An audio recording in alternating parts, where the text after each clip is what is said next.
Hey, ever heard of the Getty family? You know, the folks who made bank from oil and then became professional disaster magnates? Here we dive into the lavish and often ludicrous world of the Gettys.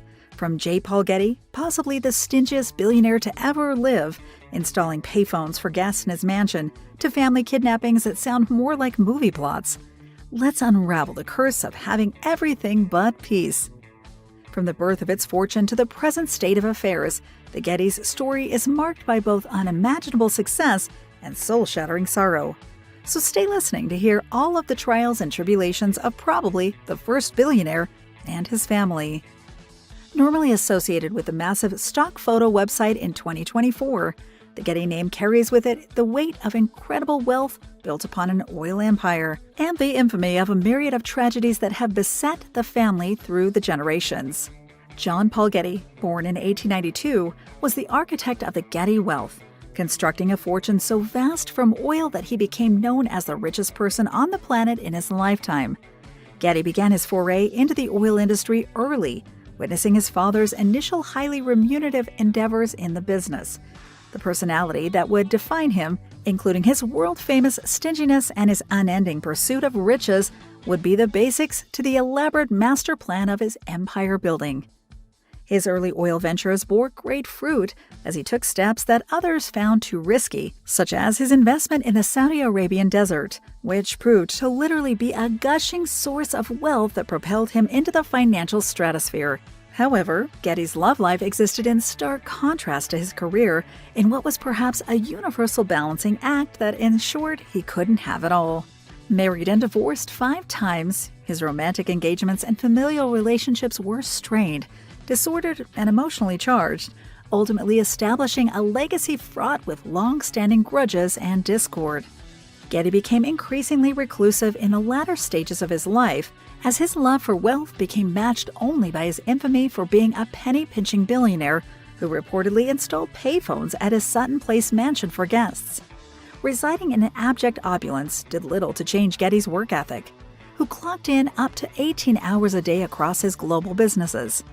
His dedication saw a massive payoff during the oil crisis of the early 1970s, brought about by the Egyptian-Israeli Yom Kippur War, skyrocketing his personal income to over $25 million in 1975, roughly $145 million today.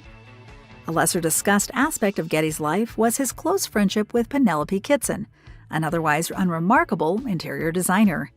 Although their relationship was platonic, she enjoyed a special status in his life, living in a cottage on his Sutton Place estate. Getty's romantic life was vibrant and decadent even into his elderly years, aided by an array of vitamins and innovative sexual performance-enhancing drugs such as H3. Perhaps even more perverse was his hobby of frequently redrafting his will, often changing the amounts left to his various acquaintances, which often seemed ridiculously small and random.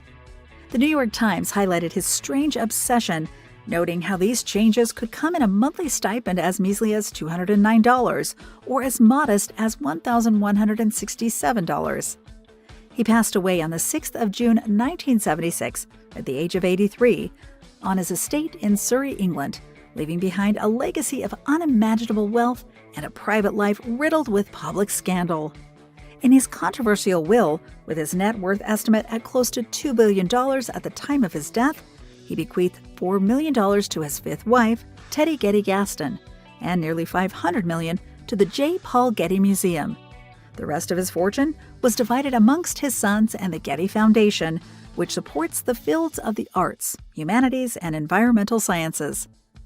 Getty's passing marked the beginning of a new chapter for the family, in great part because the wealth he left behind was divided in such an unconventional manner that his 4 ex-wives and 5 sons began to turn on one another. His grandsons would come to embody the so-called curse of the Getty family, with John Paul Getty III famously kidnapped in Rome on the 10th of July 1973. The 16-year-old was held by the Ndrangheta, an Italian mafia family which demanded a $17 million ransom for his safe return. His billionaire grandfather was infamously reluctant to pay, believing it could set a dangerous precedent for his other family members. This refusal even continued after kidnappers mailed a lock of hair and John Paul III's severed right ear to an Italian newspaper 4 months after the fact. The police searched diligently for the full 5 months of the grandson's captivity, but the experienced criminals had him moved to different locations every so often within the Calabrian mountains. His mother, Gail Harris, campaigned tirelessly for his release, and his father, John Paul Getty Jr., negotiated with both the kidnappers and his apathetic father for terms. The ransom was ultimately negotiated down to $3 million, of which the mogul agreed to pay $2.2 million, the maximum that would be tax-deductible, with the remaining $800,000 controversially loaned to his son at a 4% interest. John Paul Getty III was finally released on the 15th of December 1973 in southern Italy, but the ordeal had a lasting effect on him, contributing to a lifestyle that led to poor health and a stroke in 1981, leaving him quadriplegic and partially blind, eventually dying at the age of 54 in 2011. The kidnapping and later tribulations, including heavy overdoses and accusations of incompetence and negligence, seemed to cement the idea of this curse, as other of Getty's descendants experienced a cruel combination of great affluence and personal despair. Gordon Getty, one of his sons, attempted to assert control over the family fortune, leading to an infamous corporate takeover battle when Texaco acquired Getty Oil in the 1980s, inscribing what is known as the ugliest corporate battles of its time into the annals of history. It all began when Getty Oil was considered a ripe target for acquisition due to its vast oil reserves and the absence of a clear successor after John Paul Getty's death. Doing his best to represent the company, Gordon initially agreed to sell it to Pennzoil, but then went back on the deal to accept a higher offer from Texaco. This produced an extremely expensive legal battle, culminating in Pennzoil winning a $10.53 billion judgment against Texaco, effectively bankrupting them. Meanwhile, the Getty name emerged from the fiasco with a permanent stain in the business world. In recent times, the family has attempted to get back on track, with members including Mark Getty co-founding Getty Images, a key resource for photographs, videos, and music that has altered the landscape of digital media. However, despite such successful ventures, the reputation of the family remains tainted by past misfortunes and missteps, as modern-day successful businessmen exercise caution at the prospect of collaborating with them. As of mid-2024, the Gettys are embroiled in a legal dispute with a certain Marlena Sohn regarding the management of and rights to the remaining Getty wealth. They also use trusts such as the Pleiades Trust, comprising around $1 billion to pass wealth down through generations while minimizing taxation.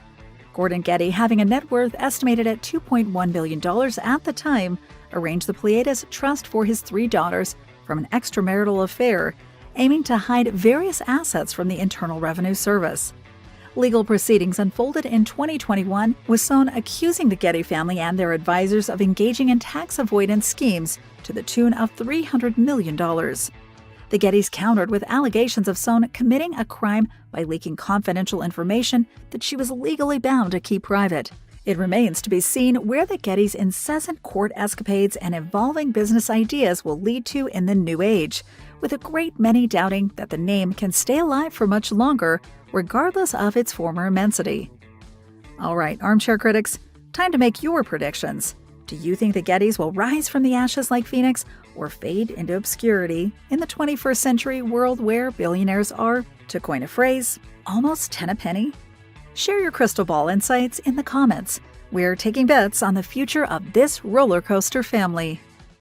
Thank you for spending some time with us. Make sure to like and subscribe so you never miss another video. We also handpick these videos, which we recommend you watch next. You can talk to us on all social medias or ask a question in the comments below. Thank you for being with us, and we'll see you back tomorrow.